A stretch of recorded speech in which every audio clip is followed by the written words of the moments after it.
Hey guys, it's Ed from LUCIDPIXUL and welcome back. Today I want to talk about one principle, one thing that I have learned through time is so important that if it's not managed, it can make the difference between you succeeding and or failing at different periods in your artistic career. It's sometimes the reason why some artists succeed very quickly and thrive and they get great jobs and great salaries, etc. And why other artists either delay their growth, derail their growth, or sometimes, very sadly, give up. And I'm somebody who's had a chance to have a very long career myself, but I'm also somebody who has worked with many artists at many different phases in their careers, in their artistic journeys. So it's something that I keep seeing time and time again has a sneaky way of creeping its way back into your life. And I'm going to keep it simple because simplicity is key for today's talk. Because what I want to talk about today is friction. And how friction can find a way of sneaking into your life and wreaking havoc on your productivity if you don't learn to recognize it and manage it. I went from somebody who was a student, an aspiring artist, to somebody who now has run a private art mentorship for 10 years. I've been running a YouTube channel for 13 years. I've got 5 kids, 3 humans and 2 cats, one of which is sleeping right over here. And if I didn't learn to manage friction, and if I didn't learn to recognize it, I never would have been able to not only get to where I got, but maintain what I have. And I would consider myself not the best example of somebody who does everything right. I am a product of trial and error, and I would argue a lot more error than success. But here I am in my life, still kicking it and still going strong. There's a very good chance in your life that you have let friction get in. Like most of us, you might have procrastinated. You might not have gotten the best marks in school. You might have played too many video games when you should be working on your portfolio or should be building your CV. You probably watched other students or other colleagues of yours get ahead of you, and you didn't. You might have a family that puts a little bit of pressure on you because, hey, you're in your 20s or your early 30s and you still really haven't made a name for yourself. It's time to start hustling a little bit more. And slowly but surely, guilt starts to creep into your life. You start to feel bad for not having achieved a certain amount of success at a certain period in your life. And that's the first sneaky form of friction in your life. Guilt. And my first piece of advice to you is have compassion for yourself and forgive yourself for not doing everything perfectly at the perfect time. Forgive yourself for your age. Forgive yourself for the time it's taken you to get where you'd like to get.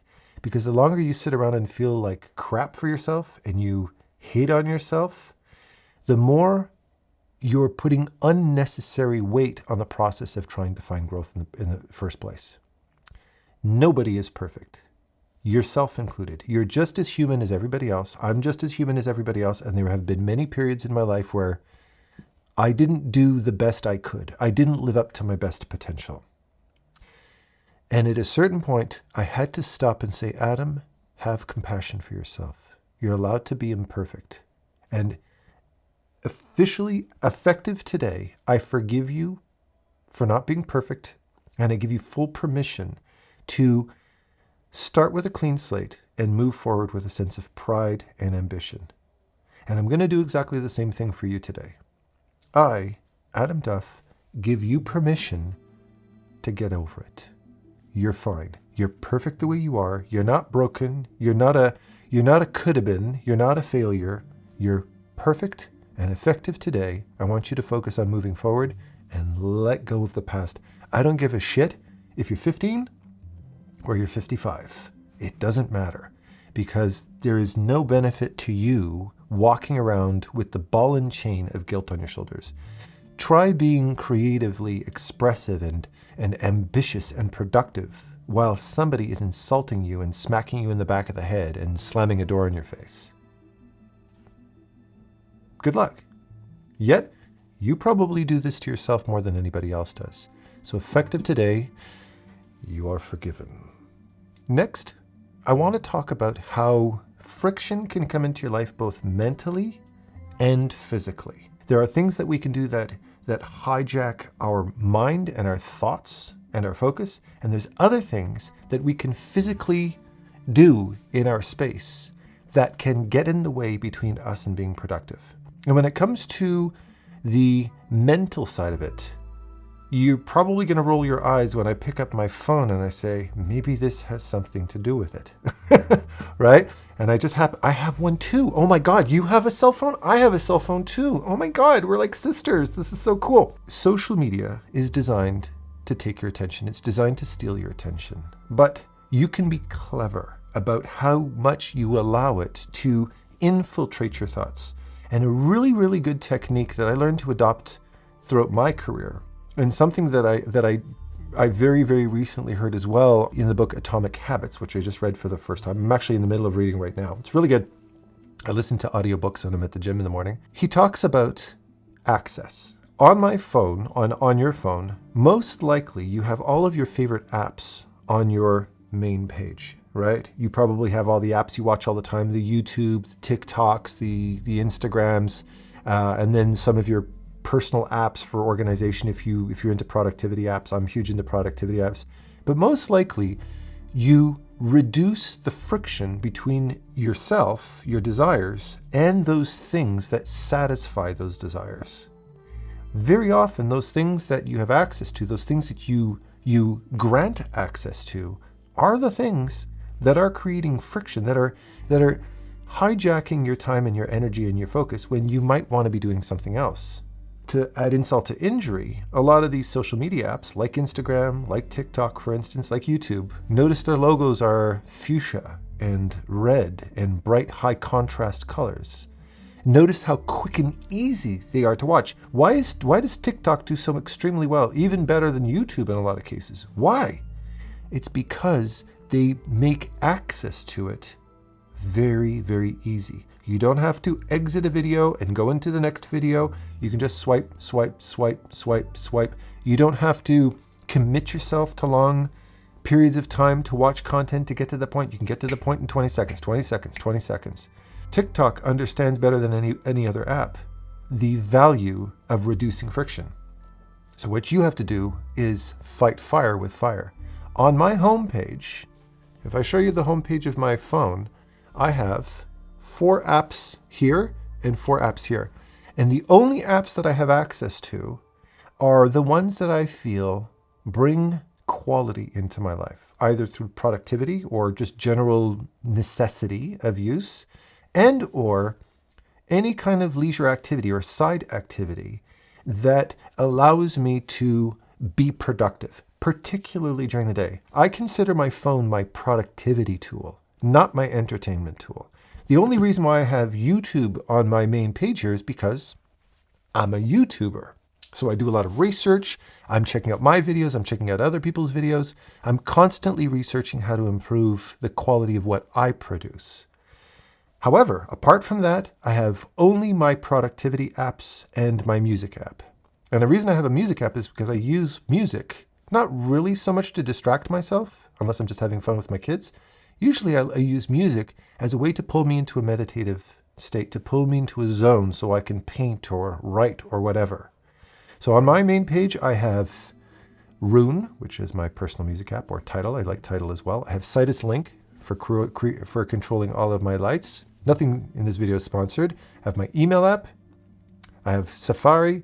I have my settings. And I have my favorite productivity app, Sunsama. And if I can go on a little side tangent when it comes to productivity apps, whether you use Notion or Sunsama or Akiflow or whatever it is that you use, if you're into that kind of stuff, I always recommend the free stuff first. I used to get caught up in a bunch of different productivity apps. I watch productivity videos all the time, to-do lists and task management and all of these different types of things. And I researched a lot of them. But what ends up happening is a lot of these productivity apps and note-taking apps and all these kinds of things, they end up consuming more time than they grant you. You spend so much time chasing after the novelty of some cute new productivity app with a very sexy interface that you're not being productive. So for me, the reason I ended up going with Sensama, or why people like going with Notion or Millinode or different apps like that, is because you get everything in one place. Your emails, your calendar, your tasks, your Pomodoro timers, all of these different things are in one nice clean interface, and that reduces friction. So for me, I use Sensama for everything. From my video planning, to checking my emails, to calendar, to planning my calendar, to signing up new students, to all of those different things. It's one app to rule them all, but it used to be 10 apps.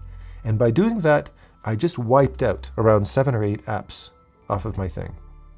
However, I do have one game app, chess. I love playing chess, not because I'm a professional, but because I feel that chess is mentally demanding. It's not something like Block Blast that my daughter got me addicted to recently. Ugh, I hate that thing. Just one more, okay? I know how easily these things can suck you in. Chess requires a lot of energy and focus. So it's not something, I can't play more than max 3 games at a time. After that, I tap out and I start, my elo starts to drop. So I'm like, oh no, fuck that. I gotta take a break. But chess is something that when I'm giving myself a mental break, when I'm giving myself a break from work, I like to play a game of chess 2-3 times a day to get myself into to train my brain, to help me to strengthen and focus and strategize when I feel fresh, when I feel capable. Otherwise, I put it away. So it's not a game that allows me to play 600 games in a row, because it demands too much of me, and because there's too much of a cost to losing if I start to push myself too hard. Okay? So I consider that game work. I don't consider that game a leisure activity in that sense. All other apps I either have deleted or I remove them from my home page, because by not seeing them, by not having quick access to them, I'm not tempted to click on it. So all the social media, Instagram, TikTok, I've never used, I'm not a fan. Twitter, I don't use, it's a shitty app. All of these different things, they're not on my home screen at all. And I never get tempted. So when I do get tempted to interact with my phone, I get tempted to use my productivity apps. I get tempted to play around with my lighting setup. Or at worst case scenario, I get tempted to play a couple of games of chess. The next is, and this is something that becomes more and more of an issue the more successful you get, physical friction, how your space can get in your way. And I'm going to give you a really good example. When I first started getting into producing YouTube videos, well, at the beginning, it was just a webcam and some headset. If you look at my old videos, you see I just had like a gaming headset and a webcam with no particular lighting or anything like that. And then I started getting into production. So I started learning about lighting, and I started learning about audio and audio interfaces and cameras and lenses and all this kind of stuff. And then you start to fall down this rabbit hole, this expensive, time-consuming rabbit hole of what they call GAS, gear acquisition syndrome, where you go, oh, wow, that camera, that small rig camera rig looks so cool with the thing, and you can clamp on your monitors and your V-mount batteries, and you can have everything tethered directly to your computer, and I can put my slider on it, and you got all this fancy gear and everything like that. And before you know it, you end up with this very expensive, very huge, clunky camera setup. And you've got your camera with your big fancy camera bag with your tripod, and it's clamped onto the side. It takes you half an hour to set up. And one of the things I learned after a couple of years of that stupidity was, one day I just got fed up of trying to faff around with my big rig with all of this crap that was set up. And instead, I grabbed my camera, I clicked on a small lens, I grabbed some little light. Now I don't even use a tripod most of the time. I just use a simple monopod like this, and you plunk it down on the ground and you go click, and then you press record. And to you, the viewer, you are experiencing absolutely nothing different. The quality of my video has not changed one bit, but my life has changed significantly from not having to fiddle around with gear, expensive, stupid, useless gear for half an hour. I ended up getting rid of it. I sold it all. I got rid of it, and I just kept the bare essentials. But then I noticed more and more and more as time passed, I realized, how do I reduce my setup? How do I reduce my setup? How do I reduce everything? And I went from this tripod to a monopod to this quick setup, and I ended up from having an entire storage room full of camera gear to having a little box at best. If you backtrack and you look at my setup a year ago, I had huge 49-inch Samsung monitor, gorgeous, and very useful for what it's worth. Big ultra-wide, super ultra-wide 49-inch monitor, and then another monitor. And because I had a very big Cintiq, a very big pen display, a 27-inch pen display, I couldn't shoot videos at the same place that I was drawing and teaching. So I had one entire big setup right over here where the cat tower is, and I had a second setup here. This was my setup for shooting videos, and that was a second setup for art. It was a massive job to set up. It was massively expensive to double up on all of my gear.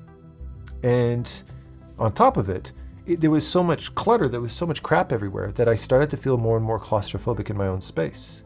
I thought I needed it. When I'd want to shoot a video, I swear to God, if I wanted to do B-roll of this mouse, I would have to completely tear my studio apart. I'd have to flip everything upside down with wires and cables and all kinds of crap all over the place because it was just overproduction.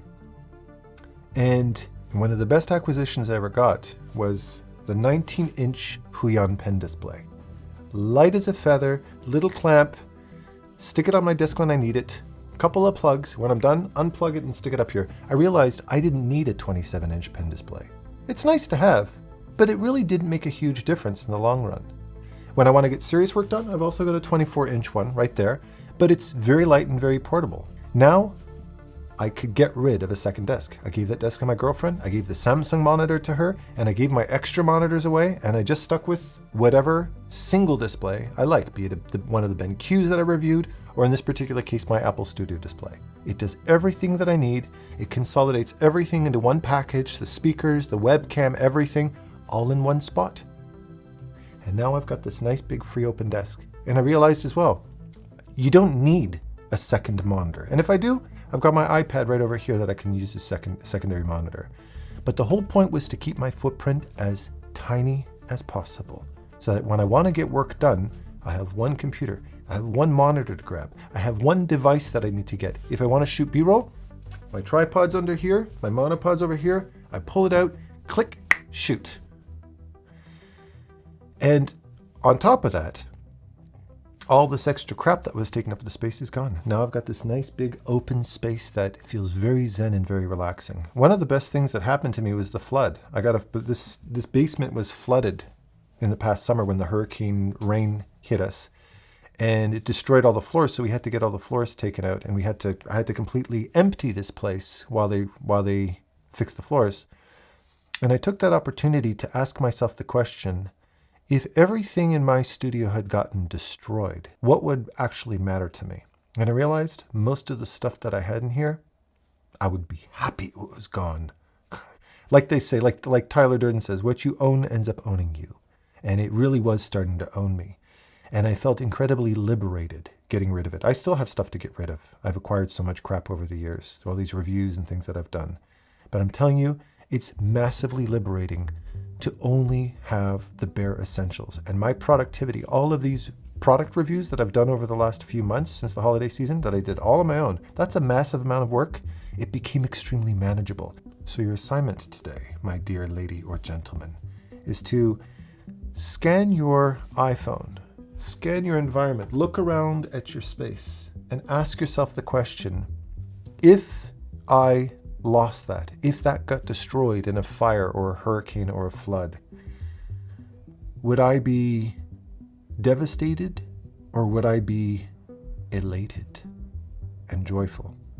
And if it's not something that you can definitively say, oh my God, I wouldn't be able to live without that, then the answer is you can get rid of it. You can sell it, you can make space, and all of a sudden opportunities are going to start to open up for you, both in here and in your physical space. So, to recap, number one, if you're not a multimillionaire yet, it's fine. I forgive you. Effective today, moving forward, you're perfectly fine. Just focus on planning your time ahead.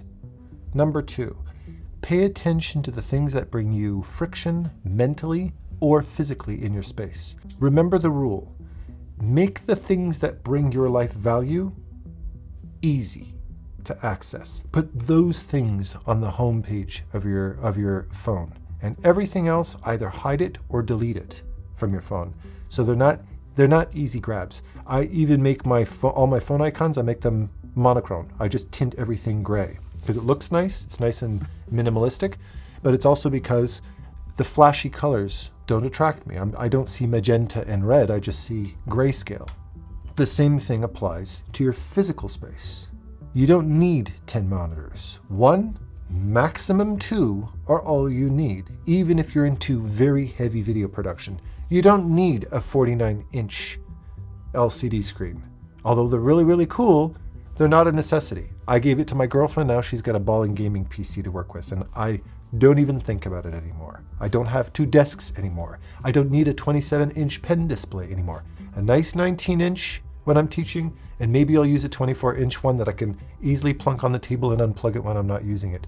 I have cleaned up all of the space and given myself some peace of mind, and my production has skyrocketed as a result of it because it doesn't take me forever to set up and take things down. It doesn't stress me out. It doesn't break my back moving gear around anymore. I've got all the space in the world. I can play with my cats in here, which is pretty awesome. And lastly, and very importantly, don't underestimate the power of a routine. It helps you structure your time around a structure, around a purpose, rather than staring at a blank canvas and asking yourself, what do I do today? Because that's just going to require too much time and effort and energy to plan when you could just be executing things instead. And if you feel that the demand starts to get overwhelming, it's time for you to sit down and start triaging which things in your life require your immediate attention, which are urgencies, and which things can be put aside. You need to protect your time and salvage your time because nobody else is going to do it for you. And by doing so, you'll be able to allocate all that extra energy towards the things that bring your life value rather than just drain you and exhaust you and burn you out.